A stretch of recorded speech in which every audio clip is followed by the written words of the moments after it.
Bonsoir Nicolas Caro. Bonsoir Nathalie. Les fêtes, elles approchent à grandes enjambées et vous avez pour nous Ne vous 3 inquiétez bonnes idées pour Noël. On va faire le top 3 effectivement des livres évidemment, mais des beaux livres. Et oui, vous Un savez, magnifique les objet. beaux livres, ce qu'on appelle les beaux livres, c'est une catégorie de librairie. Ce sont les livres grand format, épais, avec des photos, mais il y a des beaux livres moches. Moi, je vous ai apporté 3 beaux livres. Exactement. C'est des œuvres qu'on peut presque mettre en déco. J'allais dire. On commence c'est par sur la table basse. vous savez, voilà. C'est ça. Exactement. Voilà. On les a jamais ouverts, mais ils sont en exposition.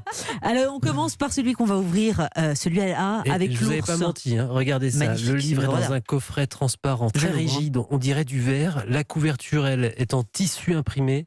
Ça s'appelle Nanook, le grand livre de l'ours polaire. C'est signé Michel Ravicki, photographe, adepte des régions polaires. Il passe sa vie dans le froid parce qu'il trouve que les paysages sont fabuleux et la lumière, la luminosité effectivement est incroyable. Alors Nanook, c'est l'ours en langue inuite. Il y a très peu de texte, quasiment que des photos, mais lesquelles c'est d'une beauté. Un ours immergé dans l'eau, le même qui s'ébroue un peu plus loin. Michel Ravicki capte les mouvements et les couleurs et les blancs, les différentes nuances de blanc. Évidemment, c'est pas très radiophonique, mais imaginez une ours avec 2 oursons, tous blancs, donc en train de jouer sur la neige, qui est blanche aussi, mais il y a des dizaines de nuances de couleurs, des reflets dorés un peu, des ombres, avec une luminosité que seuls les paysages de froid peuvent rendre. Là, il y a un ours qui court, c'est présenté en vignette, donc on décompose le mouvement de la course de l'ours, un ours sur un rocher, dans la verdure aussi, quand la glace a fondu, que des ours polaires, et soudain un morse, puisqu'il était tellement beau et stoïque qu'il a voulu le prendre.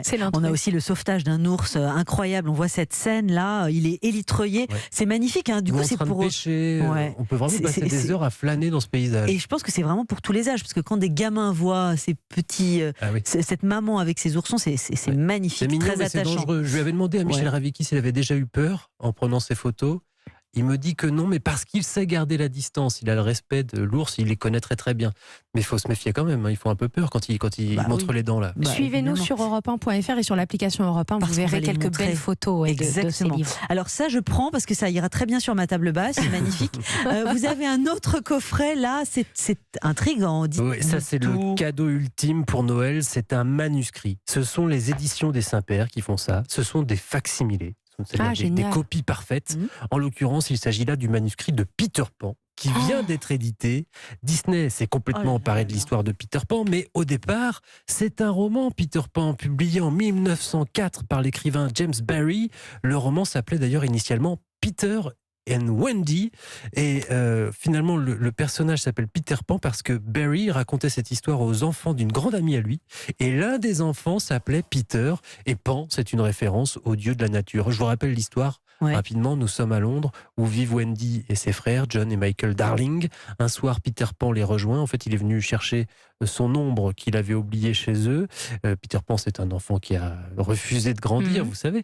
Il les emmène au pays imaginaire, Neverland en anglais. Là-bas, Peter et les enfants rencontrent la fée Clochette et ils vont devoir se battre contre les pirates, notamment le célèbre Capitaine Crochet. Bravo. Voilà. Et les enfants perdus, etc. Et il leur arrive tout un tas d'aventures, mais Peter Pan, bon, au départ, c'est un livre pour enfants, certes, mais qui peut être lu par des adultes. C'est un roman très profond, une réflexion sur l'enfance, sur les années qui passent. D'ailleurs, depuis, il y a un syndrome qui porte le nom de Peter Pan, c'est la peur de grandir, de devenir adulte, de vieillir. Et avec le manuscrit, vous lisez directement les lignes tracées par Barry.